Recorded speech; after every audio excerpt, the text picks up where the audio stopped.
अस्सलाम वालेकुम जमात दोयम। उम्मीद करती हूँ आप सब खैरियत से होंगे।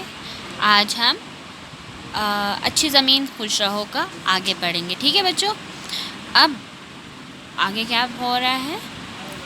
मुझ पर उगे दरख्त आलूदा हवा को साफ़ करने में मदद देते हैं, लेकिन लोग इन्हें भी नुकसान पहुंचाने से बाज नहीं आते। आदिल को दरख्त की शाखें तोड़ना याद आया। उसे अपनी हरकत पर अफसोस होने लगा। अब ज़मीन ने कहा कि यानी कि मुझ पर लोग के कूड़े को जला देते हैं और उसका जो जहरीला धुआं होता है वो हवा में शामिल हो जाता है और उन्हीं से वो लोग फिर बीमार भी हो जाते हैं। तो ये भी कहा ज़मीन ने कि मुझ पर जो उगे हुए दरख्त, यानी कि हम लोग दरख्त लगाते हैं ना, वो दरख्त उगे हुए होते हैं तो वो जो है हवा को साफ़ करने में मदद देते हैं, लेकिन लोग उन्हें भी नुकसान पहुंचाने से बाज नहीं आते कि वो उनको भी नुकसान पहुंचा देते हैं। आदिल को दरख्त की शाखें तोड़ना याद आया कि मैंने तो शाखें तोड़ी थी। उसे अपनी हरकत पर अफसोस होने लगा। अगर इसके बाद भी कोई कसर रह जाए तो लोग अपनी गाड़ियों, मोटरसाइकिलों और साइकिलों पर लगे हारन के शोर से भी माहौल आलूदा कर देते हैं।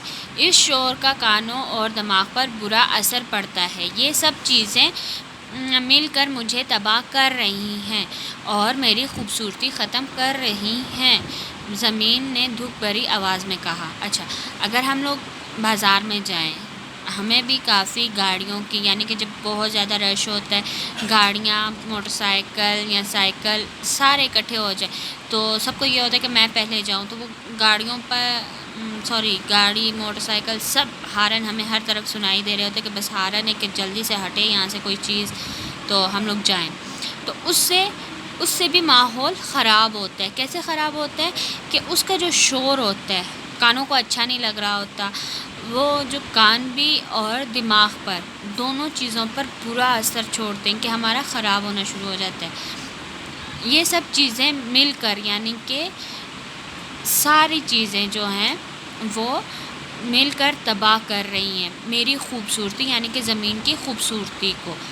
धुआं है, उसके बाद कूड़े को जला दिया जाता है, दरख्त लगाए नहीं जा रहे, शोर पर शोर हो रहा है, जैसे कि गाड़ियों के, मोटरसाइकिलों के सबके हारन हो रहे होते हैं। वैसे ही ज़मीन ने दुख भरी आवाज़ में कहा।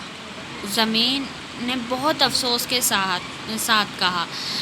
आदिल ज़मीन के पास बैठ गया और इसके आंसू साफ़ करते हुए बोला, अच्छी ज़मीन, रो मत, हमें माफ़ कर दो, अब हम तुम्हें गंदा नहीं करेंगे। आदिल उसके पास बैठ गया। किसके पास? ज़मीन के पास। और उसके आंसू साफ़ करने लगा और करते हुए बोला, अच्छी ज़मीन, ये प्यारी ज़मीन, रो मत, हमें माफ़ कर दो, अब हम तुम्हें गंदा नहीं करेंगे। ठीक है बच्चों, यहाँ तक आपके लिए काफ़ी है। उम्मीद करती हूँ आपको अच्छे तरीके से समझ आ गया होगा। बाकी हम कल पढ़ेंगे। अपना बहुत सारा ख्याल रखिएगा। अल्लाह हाफ़िज़।